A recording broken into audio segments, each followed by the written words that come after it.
0, 1. Let's get started. Hey there, toy collector friends and Transformers fans alike. Welcome back to the channel. I'm Triple TC. That's the time traveling toy collector, and this is a prime example of that time traveling toy collecting. Yes, I've already done a first look video at this, so I'm not going to retread all the stuff around the box art, and the origins of the store of the figure, etc. That's all available in my previous video on this figure, which you can find in my Transformers playlists. I'll try and drop it, if I remember, to put a link into the description below as well, so you can find that if you want a bit of a tour of the box art. But here we are, back in the 80s. This this cover of the Transformers comic grabbed my attention very much, and it hooked me from then on to collect the Transformers comic, which was the stimuli to collect Transformers toys. Now, I'll also say the cartoon was very intermittently played when I was a child, so I didn't have much of the cartoon to access. It was, I think it was chopped up into 5-minute installments in an early morning kids TV show, I think called The Wide Awake Club. Don't quote me on that, unless you're, well, or confirm. Either confirm it or tell me what it really was if you are a child of the time in the UK and can confirm that that's the case. I think it was The Wide Awake Club. And it used to be a Saturday morning, and then it would run throughout the summer, and I think we got it then as well, but they only let us have 5 minutes of each episode at a time, which was bonkers. I don't know why they did that, but there you go. Anyway, that's superfluous. Before I carry on with this, if you are enjoying what you're seeing and you're interested in more of the same or different, please do drop a like to the channel, to the video rather, and also a subscription to the channel would be fantastic. It's of course completely free, and it will help me get to my next subscriber milestone, which would be absolutely fantastic. Anyway, let's move on. I'm not going to go around the box again. As I said, I've already done that, but we have this wonderful comic book style-esque opening key scene from the story where Optimus has had his head removed. It's particularly relevant, having the creation matrix zapped into Spike or Buster or Spike. I can never remember which way around it is. But the main event is the figure. Well, I think the whole thing's the main event, actually. I'm going to revise that. I think the whole thing is the main event, because the box art, what the box art represents, all of that for me is the main event on this occasion. It's not just the figure. The figure is fantastic from what I can see of it. The accessory, fantastic from what I've seen of it. But I think the whole thing is the selling point, not just the figure. The figure itself, let's bring him round and into the light. This Shockwave mold has been used before. I don't have this mold. I have the Bumblebee movie mold, and I have the original Shockwave. I do, yeah.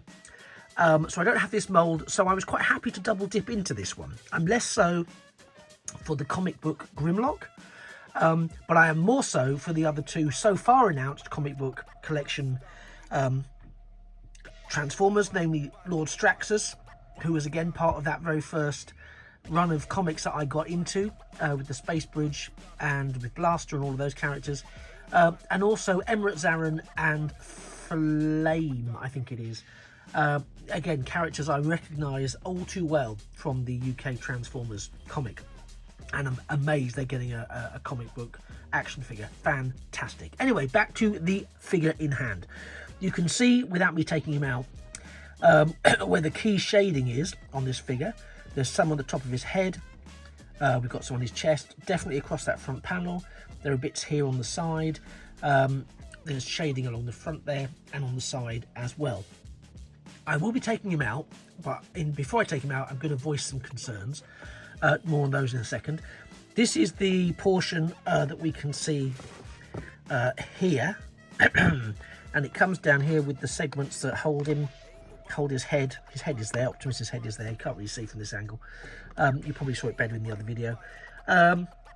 But I'm going to get him out. The thing that concerns me, because obviously, as I've mentioned, this whole presentation style, this packaging, is fantastic. This is how you want to present this figure. However, I might be mistaken, so I'll reserve some degree of judgment. So I might be mistaken, but once I sort of remove these, it doesn't look like there's any kind of way of keeping them, how to phrase this, intact within the box. So for me, it looks already, from a collector point of view, either he is coming out of the box to be displayed along with his accessories around Optimus, and the box is either superfluous or a separate entity, i.e. a backdrop maybe, but there doesn't appear to be, and they haven't advertised one, so I'm not saying it's missing, but I think there is a missing trick here, because I think to use such wonderful boxing for this figure, to then not be able to then retain him in the box and have him displayed like this, you know, with some maybe a panel just below the lip there, where we've got the 40th anniversary and the Shockwave name. It would have been good to have maybe a platform that could hold him, and similar, or maybe something that could have folded out to take Optimus's head. I don't know. I'm not sure. I just feel like there's a trick missed, and that to me, it's a bit of a shame. But anyway, without further ado, I'm going to get him out of the box, assemble the Optimus head, and take a look at Shockwave. Okay, don't touch that dial. Okay, so first things first, and we're back with Optimus's disembodied head, all ready for Shockwave to extract that all-important creation matrix. Now, it looks far more yellow on the camera here, but actually all of this is a really nice kind of orange, and it has that, you can see that effect on the two corners here that we don't have on the other two corners, which give it that comic book sort of dot matrix effect that suggests it's been coloured by comic book. There's a sort of blue tint to the well. Everything here is assembled, so you get, as you saw, that as a plastic base. It's blue there, and you have an Optimus head. It's a very nicely sculpted Optimus head. Hopefully you can see there the yellow eyes within that. It's I hope that's just a little scuff mark I can get off with some cleaning, but it doesn't matter too much. Let's get a bit closer, and I can see as well. Yeah, it looks a little bit scuffed, but you know what? It's battle damage. He's had a rough time at the hands of our Shockwave. I've had to cut these bits off, and then they're attached in there, and they do have a degree, not a huge amount, but a degree of maneuverability, so you can angle them how you wish. This section just tabs in at the back, as you can see, and to the back of his head, and it all sits very nicely right there as a very effective display element.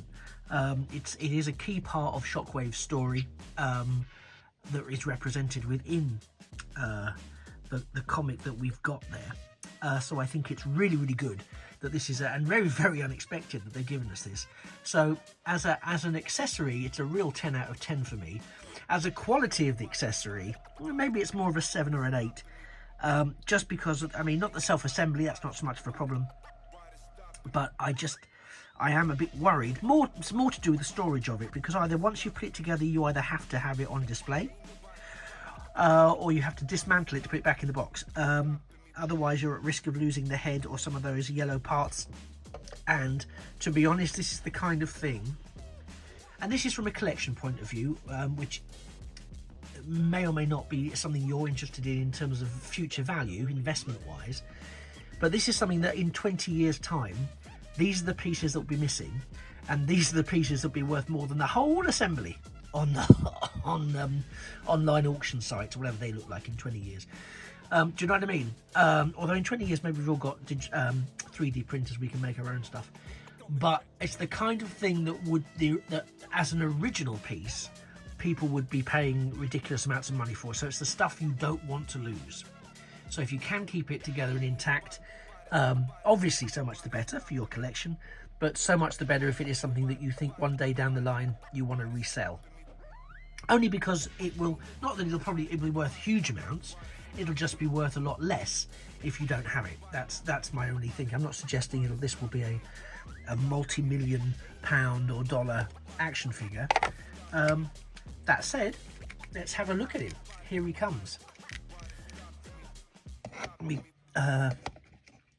pull myself out a little bit more, just so I can see and get him a bit more in the full wonder of Shockwave here. I'm going to make a little observation. I'm going to do some negatives first, just to get them out of the way. I'm not usually I don't aim to negatively pick up on stuff, but I am just going to say, for the sake of it, that it's quite a light purple. Again, I'm not sure that it looks it in comparison to the artwork there. I haven't posed him. I've literally just taken him out. Oh, there's ratchets. I wasn't expecting that necessarily. He does seem to hold together quite well. I mean, it's everything you'd expect, you know, from an articulation point of view. Shoulders are there. Yeah, it's all happening. The head's there. I think it would have been nice if we could have got a degree of... what am I going to say here? It would have been nice if we could have got a degree of more silver on his legs here, because he was silver in the cartoon. And they have given us silver paint on the toes, if you can see that. That's silver. It would have been nice to have had silver here as well. I don't know why they've not done that. Because considering the selling point is we're making it comic book accurate, here's the comic book picture, and as already we can see it's not accurate. So I am being a bit negative about that. The other thing I would say, and it's the only other thing I'm going to say, is there's a Decepticon insignia there that they haven't been able to replicate here. Now I get why, because there's a port there, so you can't have it. But it's a bit of an own goal, is it not? If you're going to present something as comic book accurate and then not make it even match your own artwork on the box. I'm now going to contradict myself, because when has Transformers figures ever matched the artwork on the box? Okay, I'll leave that there. I'll take that. In terms of the figure itself, I think it's fantastic. I think it's a really lovely figure. It's very sturdy. As I've mentioned, it's got all sorts of points of articulation that we would expect to see. It has got a bit of a curious backpack type event there, but the original did too. You know, the original had a slightly bigger backpack than that, frankly. So I'm not in any way, shape or form complaining about that. I think it's nice to see the lighter pink, or lighter violet perhaps, for the arm gun and the fist over here. I think that makes for a nice contrast against the purple. I think I would have liked to have seen this purple just perhaps a little bit darker. As I say, it doesn't look so bright on here. In fact, it almost looks more like it does match the thing there, through the camera anyway. But in the flesh, as it were, this is a much lighter, much paler purple than the artwork behind it. But it's, again, a minor quibble. The figure itself, very poseable. Very nice to have in hand. It's not floppy. It feels robust and solid. I'm very content to have it. It would have been nice. We've seen them with Hot Rod and some of the other figures. It would have been nice if we could have had, instead of blast effect, we don't get any blast effects, by the way, but instead of blast effects, it would have been nice if we could have had a smoke effect that we could have attached here. Maybe some third party will come up with that. Just because again, this is an iconic scene. We're here to recreate it with this figure, and you can't quite. I can probably get some cotton wool and make it happen. But I just think, you know, we could have seen that. So anyway, my moaning and bitching to one side. In terms of the figure and in terms of the accessory, I really think this is great. I think I paid around about £30 for it here in the UK. Yep, definitely around £30. And for me, I don't mind that. I think that's very good. So I haven't had this mould before. I like the mould. I'm aware that what he transforms into is some sort of, I don't know, I want to call it a space submarine, and shrug slightly ironically behind the camera. I am aware that if we turn it the other way up, it looks like something else entirely, and perhaps that's why. But yeah, I like it. I like the figure. I'm not actually going to do the transformation here, am I? I wasn't going to, but you know what? I've just talked myself into it. I wasn't going to just because I think because it doesn't transform into what he would have been in the comic books. And again, the box, as you'll know if you've seen my previous video, does show what he transforms into in the comic books. And if he doesn't do that, we're in that same slight issue again. But you know what? I am going to transform just so I can show you what he looks like in this color scheme in the comic book mode. So I'm going to do it off camera, as I tend to do with my Transformers transformations, purely because if there are any difficulties or challenges, I don't want to subject you to that, or to my own incompetence, or to the foul language that may come out of my mouth involuntarily whilst I'm trying to do the transformation. So bearing all that in mind, I shall be right back. And you know what? I'm really glad that I've done this. I wasn't going to, as I mentioned, but I am. It was actually a really easy and quite fun transformation. Now again, it's a nonsense. Obviously, it's complete and utter nonsense. It's some sort of, I don't even know what it is. Is it some sort of space submarine attack ship weapon thing? I don't know what it is. I love the detailing on it. I love the faux Shockwave eye built into it there. The engineering around the legs was really good. I say that. We then have, you know, just his feet, which I suppose are thrusters or whatever. There's a big gap there, which I don't like, but there's nothing I can do about it.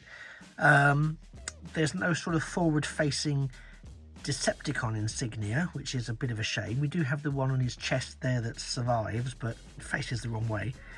So those are my kind of moans about the this.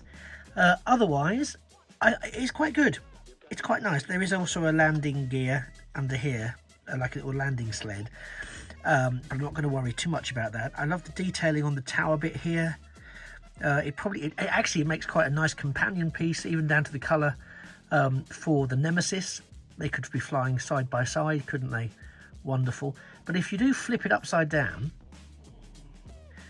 lo and behold, all it's missing is some sights. Although arguably, you've kind of got a variation of sights there.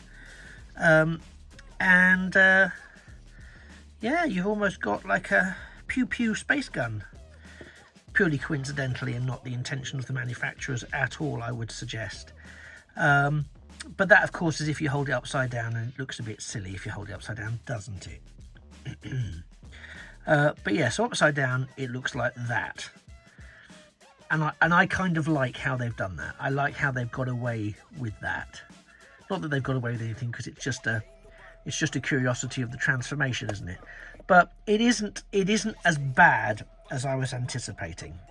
So I do quite like it. I do like the surface detailing on this. I do like that we're still seeing that comic book shading across it, even though this wasn't quite the form we would have seen Shockwave take in the comic book itself. But nevertheless, I do quite like it. I think it works, which I'm surprised at. I think because I really sort of resent the whole, I understand the legislation behind it, but I resent the whole, you can't have toys that transform into guns. I do understand why, so don't get me wrong. I don't resent that. I resent the fact that we're in a world where that's a situation. But Shockwave is a prime example of a hammer and nut scenario, because a space age ray gun should not be being mistaken by people as a real gun. I'm just going to put that out there. But there you go. Maybe I'm mistaken and living in a more naive and perhaps civilized time. But there we are. But yeah. So this is Shockwave in his transformed mode. Again, we can see elements of that dappling, most noticeably across some of his legs and on that chest unit, and where his arms are there, and along the front here. It's quite a lot actually in this vehicle assault mode that really jumps out at you, actually, more than I perhaps had realised. So I'm sold. Yeah, I'm sold on this. I don't think be representing him in this mode. I think it will be the robot mode. Again, another little look at the poor old disembodied head of Optimus Prime. Those lovely yellow eyes gleaming back at us there. And apparently, I think it can be attached to the forthcoming Studio Series Commander Optimus Prime. So that's That's another good thing. We can swap those over. But yeah, I've really enjoyed messing with this figure, and I've enjoyed it as much as I've enjoyed the box. I think the two things together, excuse me, I think the two things together are really excellent. I think it's a lovely range. As I say, I've not picked up the Grimlock. It's the only one that I've not picked up, but I didn't really want to double dip on that model. I do have Studio Series 86 Grimlock, which I'm really, really pleased with. If the price point for Grimlock drops, then I might consider it. If there's a flash sale with one of the online retailers, I might consider it. If nothing else, it's to get those extra swords that I can then hand out to the Studio Series 86 Dinobots. But yeah, so I might consider it, but definitely Straxus, Emirate Zarin and Flame, and we'll see who else comes out in that line, if there are more. If it's proving to be a successful line, I suspect there will be a few more. Let me know in the comments below who you'd like to see in this comic book figures range, particularly now that it does seem, with the last couple of announcements for it, that they are delving into comic book lore. So it's, rather than it just being comic book representations of characters like Shockwave and Grimlock, it's actually comic book characters that have previously not had their own figure release, or a realistically accurate, for want of a better phrase, release. I know Straxus had a version of a release, but this is the comic book accurate one, and so I think it's a retooling of Galvatron, but in such a way it looks like that Straxus, and the cannon mode looks like that Straxus. You've probably seen photos online, if not, chase them out. But I have pre-ordered it. It's coming. When I get it, I will share it with you. Thank you so much. I do hope you have liked the video and my little exploration of Shockwave here. If that is the case, do please drop a like to the channel, to the video, sorry, I need to get my teeth in, and also subscribe to the channel. As I've mentioned before, it's absolutely free to you, and it really helps me reach my next milestone, which would mean the world to me. As I say, let me know in the comments below if what would be an ideal figure for you to see produced in the comic book range. And I very much look forward to seeing you in a future or a past video, because of course you've been a fantastic audience, and I have been the Triple TC, that's the Time Travelling Toy Collector, with this being the comic book collection Transformers Shockwave as he appeared in the Marvel comic books. And I'm so happy to have him in my collection. Just remains for me to say that a thing of beauty really is a toy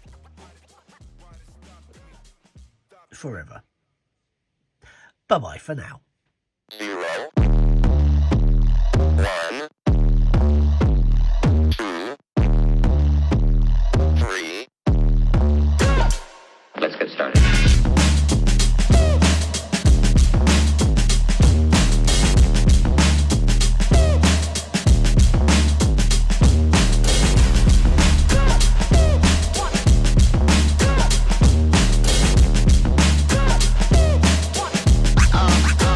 Real good.